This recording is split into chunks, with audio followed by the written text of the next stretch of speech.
Hi, I'm Mark Anthony. And I'm Peter Hannett. And welcome to Futureworx 2022.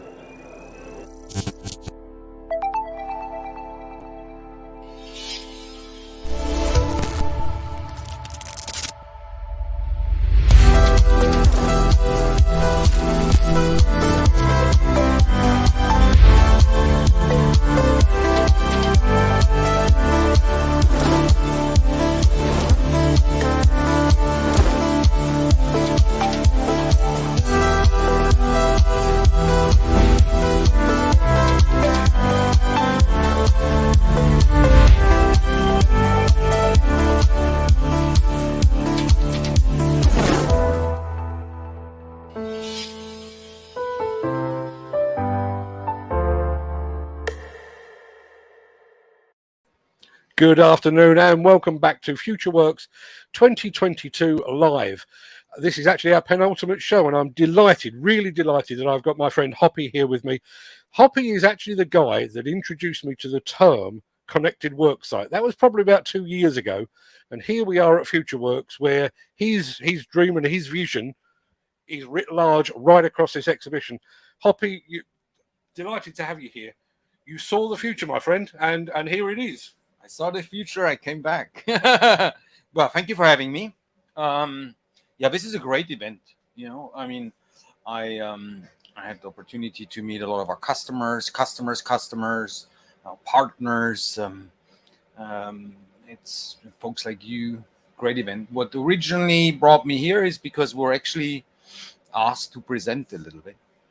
And you interested in that? You want me to? I'd love to. Yeah. Well, I didn't get to see the. I was broadcasting to this audience. You were broadcasting to another audience. So what were you actually talking about?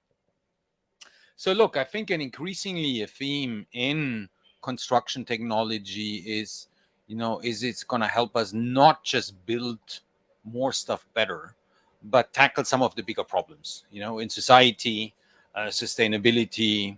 And that's what I've been asked to kind of reflect about. And so we had a session this morning, good session. There were a few good other speakers. I think what we highlighted is, look, the sad truth is, and now it's flooding season soon again, right? So like, forecast is about 20 million people will lose their homes this year due to flooding. That's in spring. Then you get and more in this area.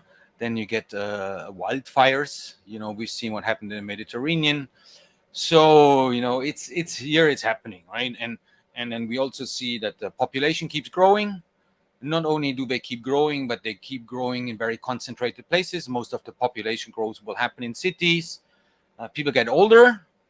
And then not only do we have more people, but each individual also consumes more, right? And so eventually, there is just a need for more infrastructure, right? So nobody debates that.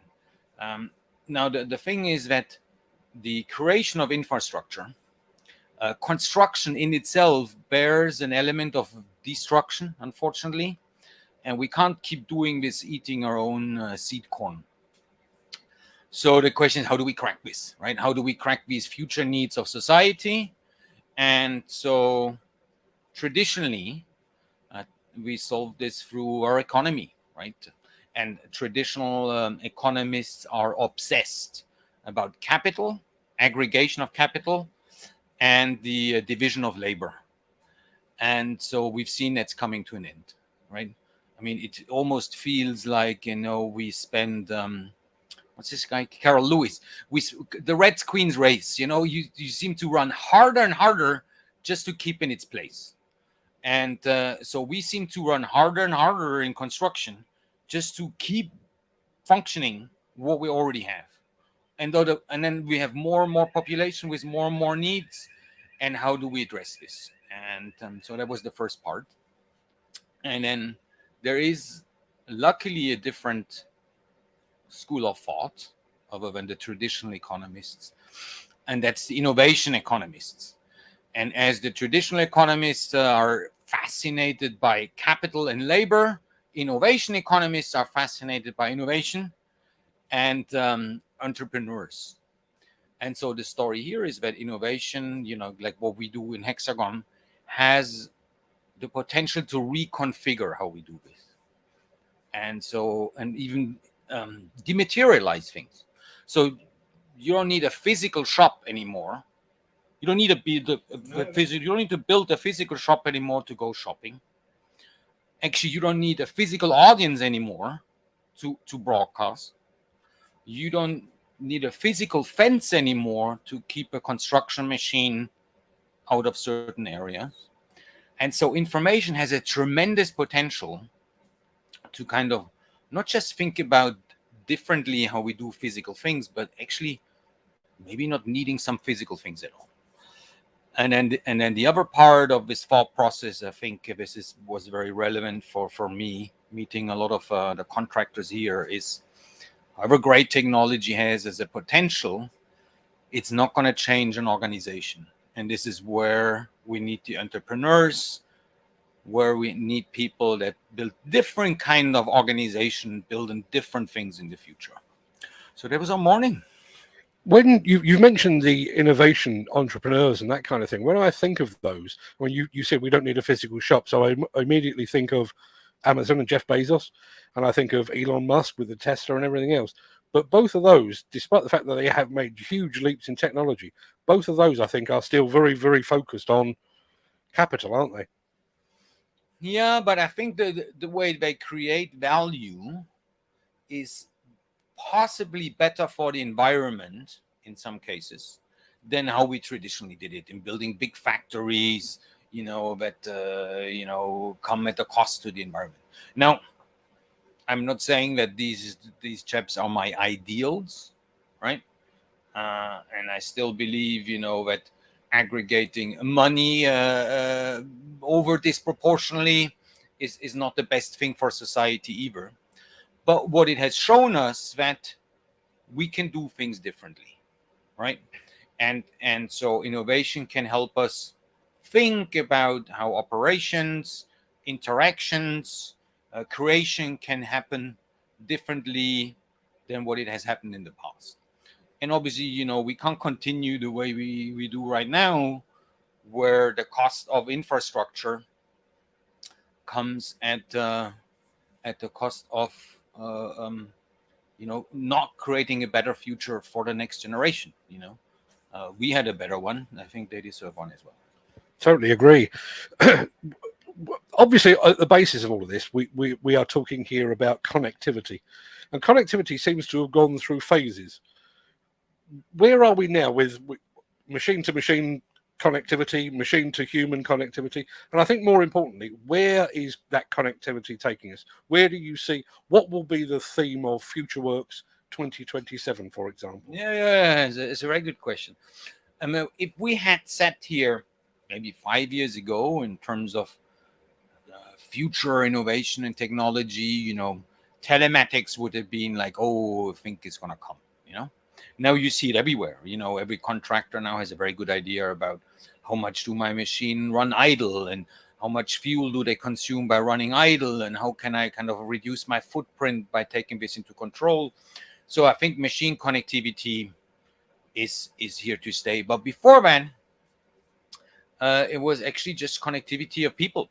It's like you and me going on the internet and doing our shopping, right? I think from connecting people, then we came to connecting objects, machines, and I think what is left is connecting, Mother Nature herself. And so that's a different technology, right? You're not going to put chips in every tree, or every 5 meter of roads kind of put a sensor. So the way I think these technologies will unfold is through providing visual intelligence through laser scanning, or LiDARs or radars, or some of those technologies that then allow you to monitor changes in the environment, in the physical environment at large scale, to the point because you can document those, you can analyze those, and then you can correlate that in terms of something happening here. The extreme case is which storm was caused in Europe by which butterfly waving her wings in the Amazon forest. But if you have all of this technology available to map things and large scale change in the environment, then you can start modeling, you can start analyzing, and you can start of a different way in terms of how we interact with nature. And that's obviously different than a digital twin of a machine. Right now we talk about digital twins of bridges, roads, but even glaciers or mountains or forests, rivers, oceans. That's, I think, where we see this going a little bit. And today it's very, very expensive, right? You have to fly with planes. But I think tomorrow, we're going to be able to do this at a significantly lower cost, which allows us to capture and analyze a lot more data and understand, how we actually interact with the environment. In the nicest possible way, you seem to operate on a completely different plane to virtually everybody I speak to. You are the first person that actually deserves the term thought leader. Do you live that? In my head, your house where you live is a lot like the lair of a Bond villain. It's in an underground lair, and it's all lit in pale blue light, and everything is touchscreen. And do you live and breathe this, or do you just stop the day job and go home and live a fairly rural life? No, I like to think of myself having a fairly normal life. Thinking comes at the cost of maybe a lot more cleanup I should maybe do. So there is an element of, why do you have all of this stuff all over your office all the time, HoPi? But no, I think today it's really easy. It's become really easy, like through channels like yours, to get access to information, right? So you just then need to kind of figure out, how do I connect all of this? And in our case, look, we have a lot of inventions that sit on the shelf where we don't always have a use case, right? It's like, what's the problem we're going to solve with that one, right? And we have lots of data where we actually, until you start mining and looking, we don't actually know what it tells us. So you have this explorative element in this business, and then we have a lot of people that ask a lot of questions, and then sometimes you just keep thinking, But no, I wouldn't consider myself a thought leader. What I'd like to think of myself is somebody who triggers thoughts, in other people. It doesn't help if I think all day long. I think we all can think about how do I create an organization that is better fit for the future, right? How can I do things so they have less of a footprint? How can I organize work so it's more appealing to my employees? Everybody talks about skill shortage in terms of people they don't have, but they also have to think about the people they already do have, and how do they make their job more interesting, and how do I give them the information so they're empowered to make decision. There's something really nice if if you have all the elements in your hands to decide what you do next. It's very fulfilling in a job, right?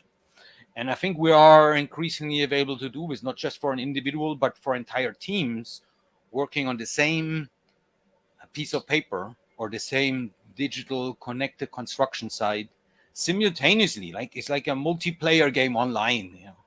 So I think everybody should have these thoughts, and everybody hopefully has similar influences that I get. But no, at home we don't. We eat normal food. We have normal conversations. So it's not one tablet for your entire day. No. And we don't float through the corridors. It's a fairly normal life in my family. You've mentioned the idea of this next generation of entrepreneurs that are not putting capital gain at the heart of everything, but possibly the greater good of the planet, be it environmentally or sustainability-wise. Where are they going to come from? And I guess moreover than that, are we as a society ready for that? Somebody that's going to put the planet ahead of capital? So it's a I'm also a victim of my generation, right? So we are probably overly materialistic. We like experiences, like good dinners and holidays, and so these values change. My children, they don't even want a car. Could you imagine life without wanting a car when you were 18? You don't want one. So I think, there is an opportunity that people value things differently, not just economically, but maybe socially and maybe environmentally. And I think that's needs to change, right? And then out of this, people will get satisfaction out of doing other things, motivation out of doing other things, and just change the way we operate. So I see a lot of young talent now approach us with look, we have gamers, people, we hire people that literally like gaming, because living a digital reality, operating in a digital reality, manipulating in a digital reality, teamworking in digital, it sounds strange, but that's kind of normal if you're a multiplayer gamer. So they have kind of skills that you and I don't have. And so now, maybe some of these are transferable into creating a metaverse of a construction site. And yes, I think there will be plenty of opportunities. I'd love to be young again. Yeah. No, I think there's opportunity. And it's just like, it only takes like one really good idea that can change, that can ripple all the way through. I'm going to quote, and I'm going to try and quote this in a second. There is a lyric in a song by Frankie Goes to Hollywood way back when. And the lyric is, in the coming age of automation, where people eventually might work just 10 or 20 hours a week, man for the first time will be forced to confront himself with the true spiritual problems of living.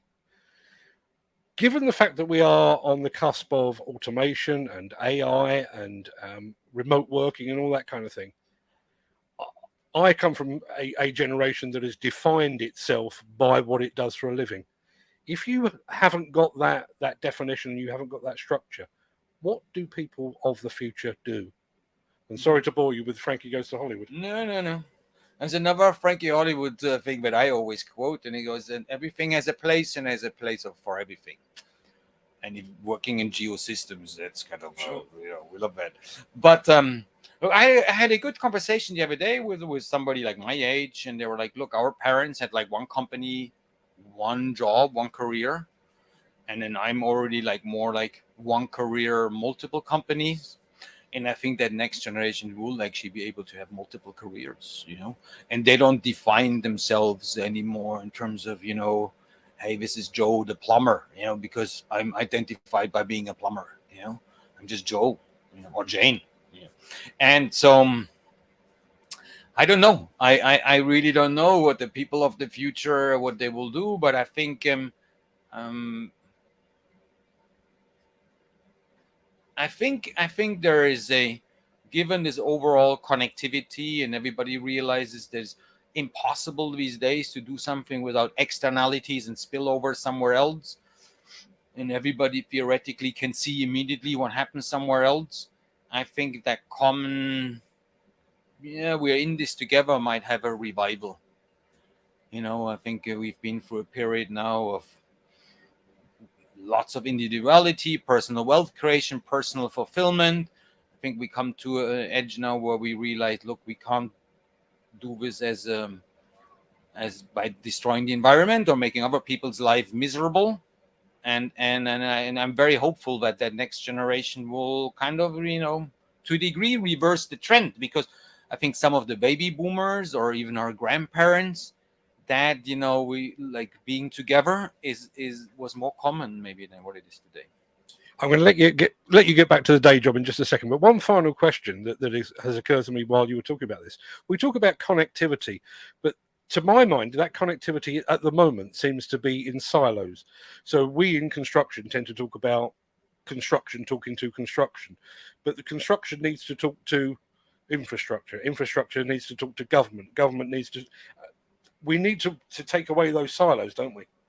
I agree with you, and it's there are several ways to this. We let the market decide. We wait for government regulation. We make this more of a topic, right? But it's very disjointed today, and this lack of integration and interoperability, and also some of these these locked-in effects in terms of, you know, you change this little thing, but you got to change everything else because it's so proprietary. I think this whole idea about open systems that communicate is a needed debate, you know. But I see some very good people in all layers of decision making in the industry, in government, and in universities and research, all tackling this from various angles. And I'm fairly confident that eventually we'll end up with something that's going to work in this digital world just as well as it does in the real world most of the time. That kind of triggers my final question for the day. Given the fact that you do, excuse me, you do tend to scan the horizon for the future, are you hopeful for the future? Oh, yeah. I think the future is going to be fantastic. I really think, you know, I think there's so many things we'll be able to kind of solve in that digital reality world before we need to change our environment and before we need to start putting things together and ripping them apart. And I think there's so many more things we can just solve, you know, in this digital world. You know, some things just work better in Excel. and so I think we're going to crack a lot of things because by looking at the world through these angles, you know, we're going to see, it's just going to give us a very new perspective, and we're going to understand things that we currently don't understand, and we can simulate the impacts before we do harm to anything. We can make things more efficient without going through thousands of trials and errors. And I think it's going to be like a very creative future too. You know? So no, I'm extremely positive. I think it's obviously this comes at a time where we just been in a pandemic. You know, there's a war raging. You know, and you know, everybody's just like, wow, you know, what's going to come next, right? On the other hand, we all realized how great it is to be among people again, and be in a conference. And no, I'm very positive. I'm very positive. Well, I've already quoted one song lyric. I'm going to finish with another one. Given the fact that we have had a pandemic, given the fact that we are in the situation of a war, things can only get better, can't they? Yes, things can only get better. HoPi, it's been an absolute pleasure, as it always is. I think we've had a comment or two. Let's see what they've got. There we are. It's our friend over in Luxembourg. That's Al Grierson over in, just saying good afternoon. Hi, Al. Good of you to join us. I'm going to let you get back to the day job, but honestly, you blow my mind every time I speak to you. You really do. We can't do it too often then. Yeah, we'll do it annually just to see how right your predictions have been. That's absolutely fantastic. Many thanks indeed, HoPi. Thank you, audience.